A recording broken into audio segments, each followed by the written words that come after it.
क्या नाम है? दिनेश प्रधान, चकबंदी अध्यक्ष उखरेंड।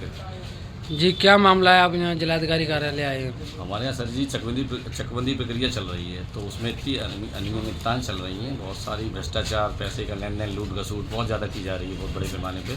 इसलिए सारे काश्तकार चाह रहे हैं कि चकबंदी निरस्त हो, तो उसी के लिए सारा प्रोसीजर चल रहा है। ये डीएम साहब से मिलने आए हम लोग। मिल पाए डीएम साहब अभी से? वो है नहीं है। तो किसी अधिकारी से बात हुई? अभी किसी से नहीं, एसओसी महोदय से मुलाकात हुई, तो उन्होंने कहा कि आप एडीएम साहब से मिलो। तो एडीएम साहब भी अभी कोर्ट में हैं, तो उन्हीं की प्रतीक्षा में है। जैसे ही वो मिलते हैं हम लोग उनसे भेंट करेंगे और अपनी समस्या रखेंगे निरस्त करने की। आपका? कुलदीप सिंह पाल। जी, आज जिलाधिकारी कार्यालय पे आए हैं, किस मसले को लेकर आए हैं? क्या मामला है आपका? हमारे गांव में चकबंदी चल रही है, तो उसमें बहुत धांधली हुई है। जैसे हम लोगों को जमीन सड़क पर, ग्राम पंचायत कौन सी है? ग्राम पंचायत उखरैंड। तो जैसे हम लोगों को जमीन रोड पर दी, तो हमको ले जाकर पटक दिया बहुत पीछे। जैसे हमारी अच्छी ज़मीन थी तो हमको गड्ढे दे दिए, भट्टे खुले हुए, और जिनके गड्ढे थे उनको अच्छी ज़मीन दे दी गई है। इस संबंध में जो है हम डीएम साहब से मिलना चाहते हैं। तो डीएम साहब से मिल पाए कि नहीं? मिल पाए, मिलने नहीं दिए, है ही नहीं। डीएम साहब है नहीं। अब क्या करेंगे आप आगे? अभी एसडीओ साहब से मुलाकात हुई तो वो ये बता रहे हैं कि मतलब आप जो है आयुक्त के पास जाइए लखनऊ, वहीं से चकबंदी निरस्त की प्रक्रिया जारी हो। और यहाँ पर जगह है अपनी, यहाँ पर जगह भी नहीं। नाम है आप? जी, मेरा नाम मनमोहन यादव है। जी जी, प्रथमतः जब चकबंदी स्टार्ट होती है तो सर्वे किया जाता है। तो सर्वे के उपरांत की उखरैंड, नगला गडरिया, नगला हिमालय में 3 भट्टे हैं, और भट्टे की वजह से लगभग 30% गड्ढे हैं।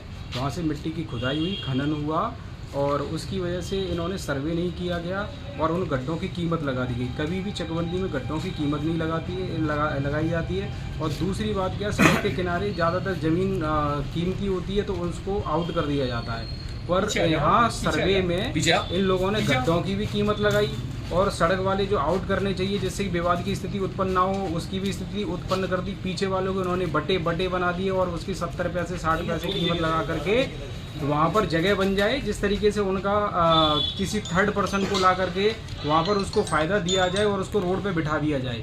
इस प्रकार की अनियमितताएं इतनी ज़्यादा फैलाई जा रही हैं कि यहाँ पर आम जो ग्रामवासी हैं उनमें आपस में झगड़ा उत्पन्न हो जाएगा, और हो सकता है कोई हानि और कोई दुर्घटना हो जाती है। तो इसके लिए चकबंदी विभाग स्वयं जिम्मेदार होगा, चाहे उसके लिए सिर्फ ही चकबंदी विभाग जिम्मेदार होगा और कोई जिम्मेदार नहीं होगा, क्योंकि यहाँ पर इतनी ज़्यादा समस्याएं हैं। उस समय हमारे सीओ साहब आए थे, तो वहाँ पर 2-4 जो किसान भाई थे उन्होंने अभद्रता की थी। मैं उसी को ध्यान में रखते हुए चकबंदी विभाग को ये निर्देश देना चाहता हूँ कि कृपया जल्दी से जल्दी संज्ञान लिया जाए, और जल्दी से जल्दी इस पूरी चकबंदी जो प्रक्रिया है उसको स्वतः समाप्त कर दिया जाए, जिससे कि हमारे गाँव में जो सभी मजरे हैं सब में शांति का संदेश जाए, और हम लोग शांति से जैसे रह रहे थे हम वैसे ही रहें। और बाकी के हमारे गाँव में पूरे प्राथमिक विद्यालय हैं, और कोऑपरेटिव सोसाइटी हैं, और अस्पताल भी है, गौशाला भी है, सचिवालय भी है, शमशान घाट भी है। तो किसी कौन सा मजरा है, कौन सी पंचायत है? उखरैंड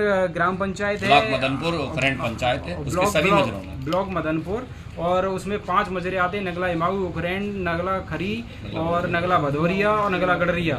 इन सभी मजरों में पर्याप्त प्राथमिक विद्यालय और खाद के गड्ढे, सभी प्रकार की पूरी उपलब्ध, कोई कहीं पर किसी भी चीज, सभी हैं, कोई जरूरत नहीं है। आबादी पहले से आरक्षित बची हुई है।